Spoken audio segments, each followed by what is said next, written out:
Hello, Gemini. This is your October forecast. This goes for you that are Sun Gemini, Moon, or Rising sign Gemini.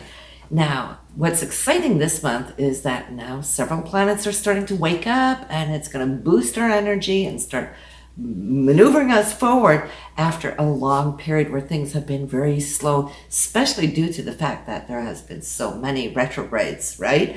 So right now we also have Mercury retrograde. This is in your fifth house for love and romance, but also your self-expression, your creativity, and so forth. Children also rules in under this area of the fifth, and it is accompanied by the sun, new moon, and Mars. So you have this like tremendous focus right now on to get ahead creatively. Also changes with your children coming up, interaction, but this could also be a great time for those of you who are single to maybe find that special new person. So the sun and Mars are conjunct, so there's tons of energy wanting to come forward, express itself, take action, and of course initiate. Do not, here Gemini, be afraid to initiate anything this month. The power is in your hand, and I would say go with it. The fifth house can be not just friendships, but it's that romantic feeling. It's the house of Leo. It wants to express, right? And it wants to be seen, felt, and heard also. So that new moon that we're having on October 6th, well, that's just empowered more to you, Gemini. The new moon is where we place our intentions, and what should that be this month? Leave your comment down below if you're feeling it. But yes, we have new moons every month, but they keep changing life areas. You won't have this chance before next year around the same time to empower this creative energy of the fifth house, this romantic energy of the fifth house. Speak your heart out, Gemini. You are a communicator, right? And since Mercury is there, that's more power to it. Just be careful though until October 19th, since Mercury is retrograde. We don't want misunderstandings. And if you're maybe listening too quickly to what somebody else is saying, you might not hear it, what they're trying to communicate. So what I like to say, whenever in doubt, question, validate if that what you heard was so. Just so we don't have to fix things later on, but after October 20th, you should be good to go. Mercury's still in this area of the fifth house of this romantic energy. Or also, let's not forget, Gemini, that the fifth house is also businesses that you own, right? So you might have all of this now energy pointing towards what it is you want to achieve as the planets will be moving forward. Just lost my sheet. So let's talk about the retrogrades though. Jupiter and Saturn, they've been traveling together in the sign of Aquarius, and for you, that has been the ninth house. That's your opposite house. Gemini, you love knowledge, right? And the ninth house loves to study. So I can see maybe quite a few of you have been using time to do research, going down certain rabbit holes. This is awesome because Jupiter is all about spirituality and our higher way of consciousness. It's wanting to expand, and you might have been feeling how all these little neurons have been exploding. Saturn karmically giving you that time to take apart from your busy day to day to research, study.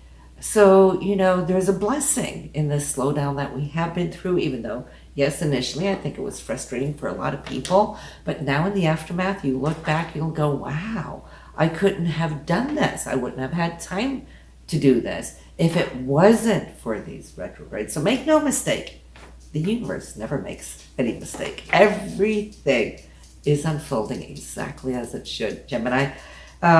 So yes, Jupiter is, of course, very expansive. It's very generous. It's very abundant. Now that it's moving forward, you'll see the time that you have been here throughout summer, which felt slow in many ways, how it's going to benefit you now as Jupiter is moving forward. You are preparing a whole lot for what is to come when it comes to your career. We'll see that at the end of the year. So We're a little early to mention that yet, but at the end of the year, Jupiter will be moving into your career house. So between now, October, end of December, I'm feeling that you're going to be collecting a lot of the information, the thoughts, the creativity that you've had. Look at the fifth house here this month, right? You'll be collecting, collaborating those things that you could easily put into action once we hit January of 22. Pluto also has been retrograde. Pluto's all about transformation, endings, and then new beginnings. For you, it's been in your 8th house, the house of intimacy. So I feel there's been a lot of deeper things going on with you, Gemini, hasn't there? Things that you might even have cut off for a while now seems to kind of really be percolating and coming up. And think about the power of Pluto like a volcano. It can lay still for the longest time, only to come to the surface. And that's what I'm seeing for you. When Pluto awakens, that passion will awaken. And the 8th house also is about values that you have with others, whether it's your significant other, partners, or even banks and mortgage companies and insurance and royalties, that kind of thing. Pluto's trying to transform your level of the way you look at values, not as much as income. That's the 2nd house. This is the 8th house. This is what you put aside. This is what you save, and what you mature as you go along. But this is good for you. I like that energy between the 8th and the 9th house opening up, because the action that I see is you concretely taking certain moves. We have also Venus in Scorpio, and since we're talking about love and romance of the 5th house, Venus is also romance. It's very romantic. Venus is all that heart chakra, right? The palpitation of the heart.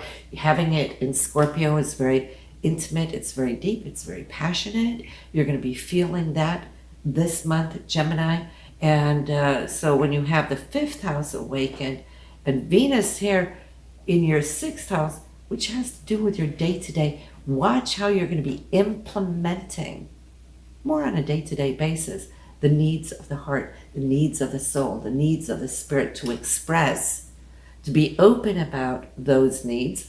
And for it, you might even be changing your daily routines into something that is more harmonious, that is more Venetian, that is more nurturing, and you deserve it. You so deserve it. I would say go for it.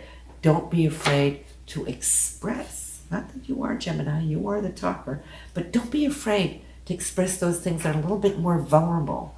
There's certain things that we might protect, right, in the heart, but trust me, if you dare to be open with this, you will get so much more in return from it. Now I'm going to leave you here with the end note of the full moon, which is taking place on October 20th, 27 degrees in Aries, and that is in your area of hopes and dreams. The 11th house is about friendships, it's about your tribe, your social circles, but it's also those things that you desire, what it is, whatever your dream is, Gemini. This is going to be illuminated here on October 20th. What a beautiful day to have that. So circle that in on your calendar. So listen, have a wonderful, blessed month, and I will see you next month there, Gemini. And so in the meanwhile, have a good one. Bye now.